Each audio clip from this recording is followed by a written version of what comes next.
Hi, this is PatZi with a Z. Welcome to Joy on Paper, a program for writers and those who dream of writing, and for everyone who wants to know the story behind the book. Coming to you from Tantalk Radio Network studio in glorious Clearwater, Florida, the perfect place for writers to write and readers to enjoy a good book. Anyway, I'm so excited today. I have in the studio with me two fantastic writers, part of our new Fantastic Writers Showcase at the Book Nook, Miami Avenue Book Nook in Indian Rocks Beach. And tomorrow is the grand opening of the Book Nook. And so it's really great for me to have two of the writers who have joined the group, Sebastian Roberts and Charles Fortin. And Sebastian, you, of course, have taken your knowledge and your background and turned it into novels. Yes, I have. Which are fun. And I among the novels, I've read Serenity and Dragonfly, and I know you just brought in a new book for me, The Writer. And I love Dragonfly. Well, I'm happy to hear that. It is such a timely book because it opens up. The first thing you read is November 2016. So we know we're in election season. So that was a clever idea, and the story is about somebody who's elected president. So you want to tell us a little bit about it, but don't give away the end.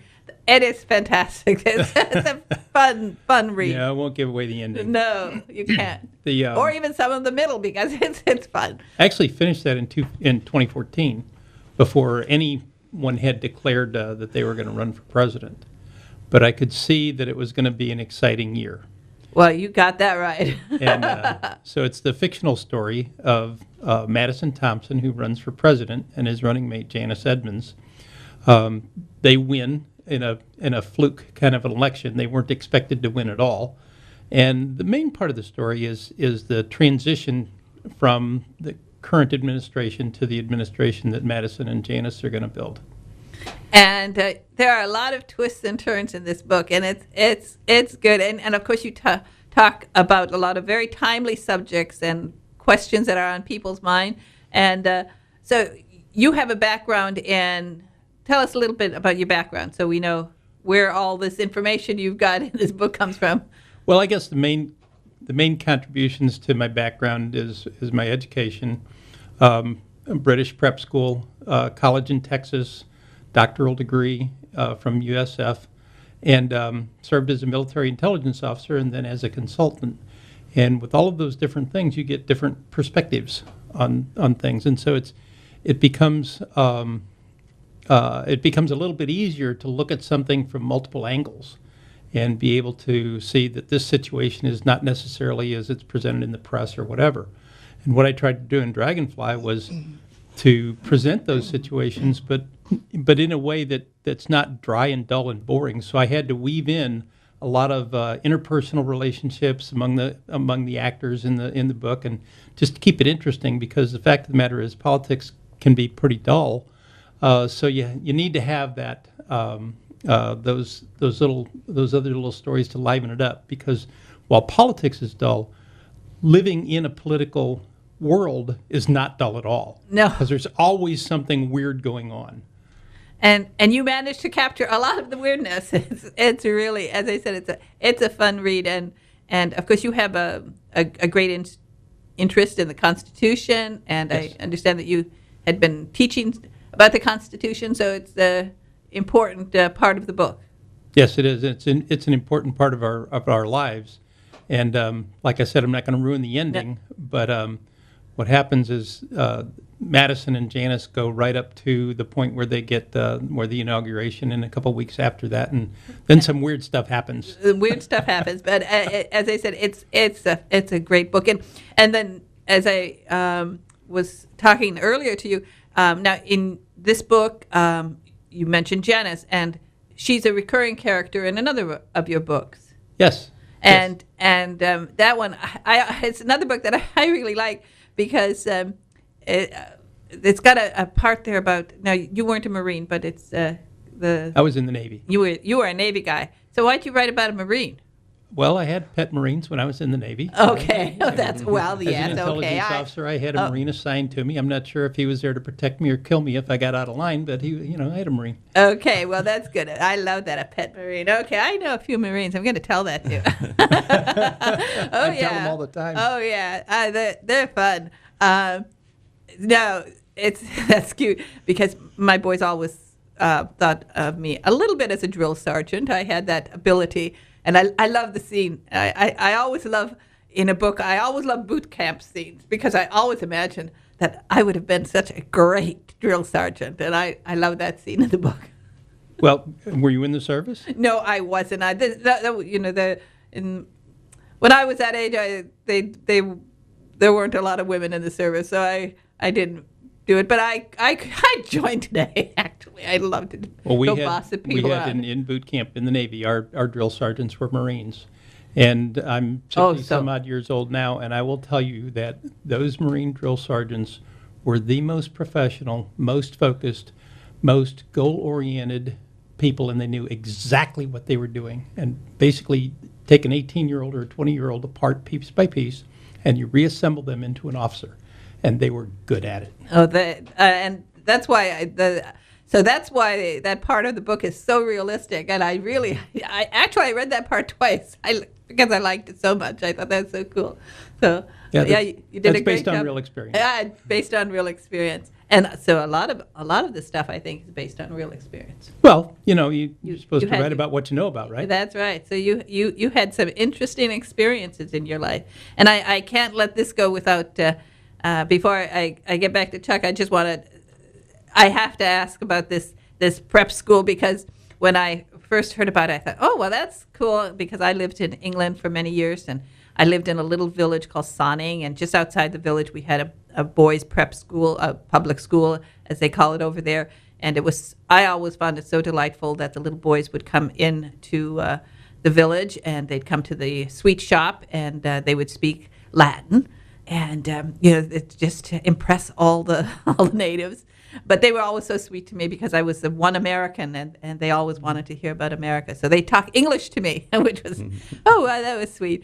But you went to press school, but not in England. How did that happen? I'm curious. I wonder if they taught English or spoke English or spoke British to you. Well, because there's a difference. Yes, that's true. But to answer your question, the story that I was told by the people that ran the school was that there was a group of businessmen in the late 50s, early 60s, who were very disenchanted with the educational system in St. Louis. And so they got together and they raised enough money. Can you imagine what would happen today? They raised enough money, and they bought a British prep school taught by Benedictine monks. They brought the monks and everything over here. They built the school, and the only condition that the monks put on it was that just because they contributed to the fund, it didn't mean their kids would actually be admitted. They had to earn their admission anyway. So it was very straight up kind of a deal, and it was a 6-year program. You had to start in the 7th grade, and the British monks really are very good educators. Oh yes, they are. They are. That's fantastic. I think it's wonderful. The first book I wrote, Day 183, I wrote back in 1976 when I was in the Navy, but it never went anywhere. So I'd always been interested in writing, but I had my other careers to do first, and so I would get a little story and I'd sketch the outline or whatever. And so when I did retire in 2014, I had all of these plot lines all ready to go, and all I had to do was sit down and write them.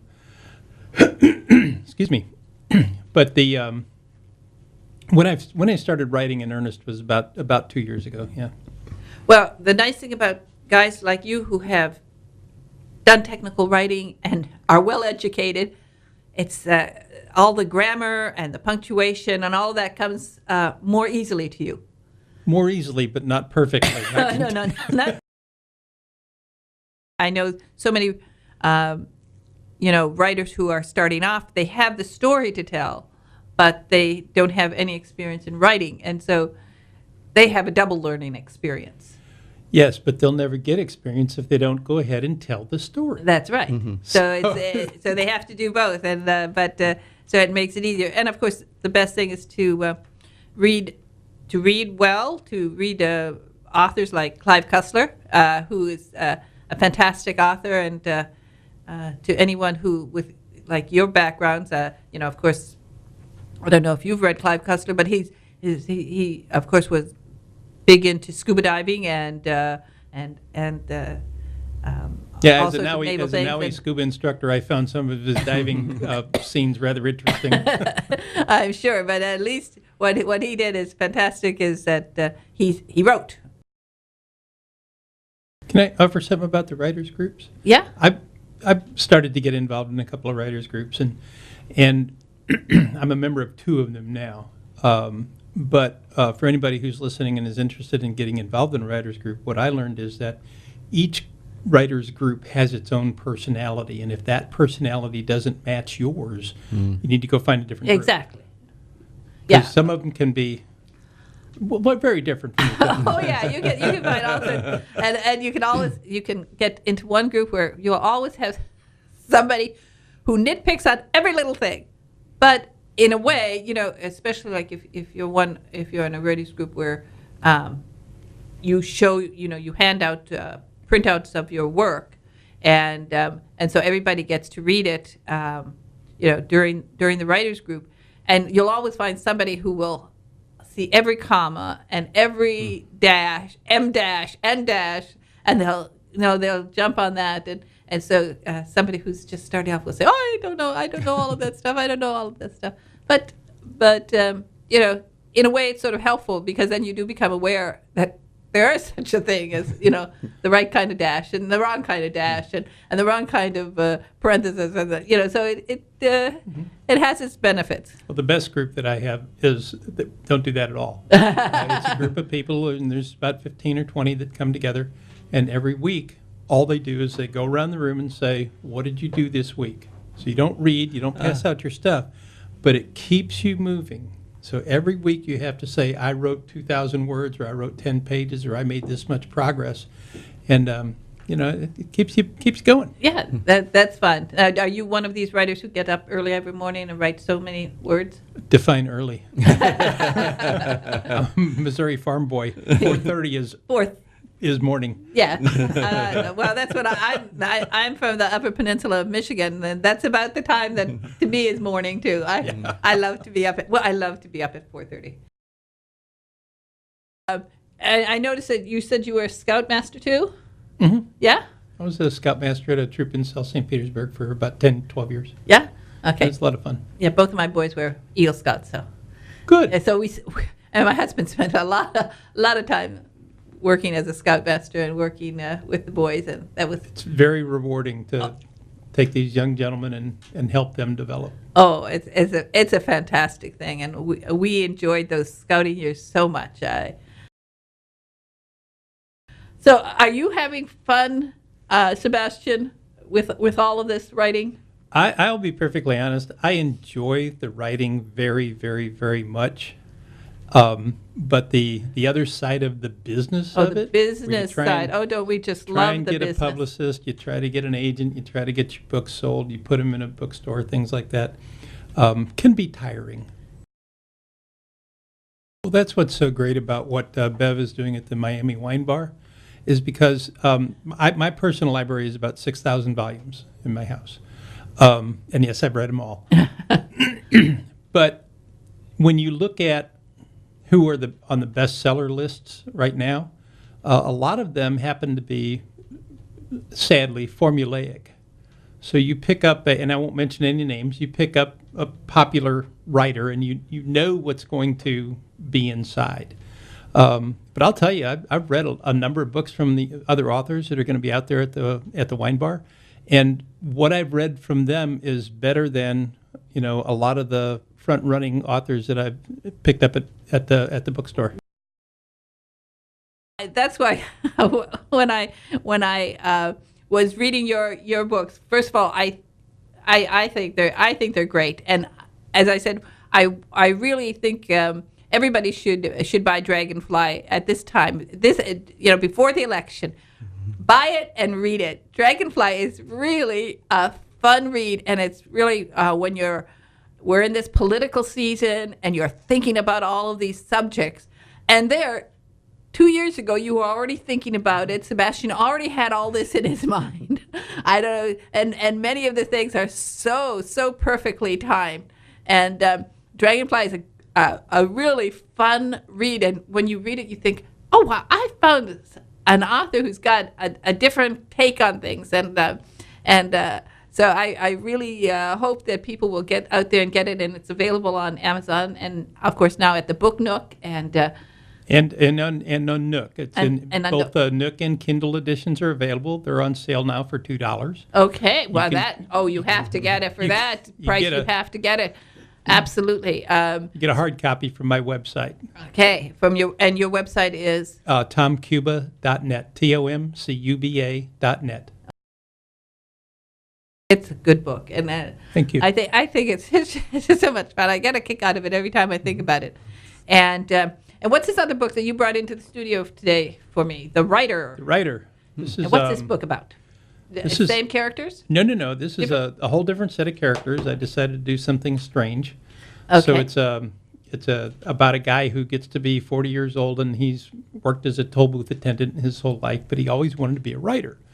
So he gets to the point where he can retire, work on his state pension, and he gets a tablet, and he starts this process of learning how to write. And he's got an English degree, but he's never really gotten into it. He's always been the one who was afraid to do anything. So he's got these success problems. He doesn't feel like he's good enough, and he has to overcome all of that stuff as he goes through it. So he actually develops an alter ego so that his alter ego can have the confidence to do the things that he never had the confidence to do.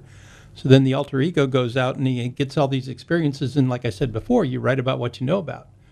So the main character, Wally, he's never done anything. He can't write anything.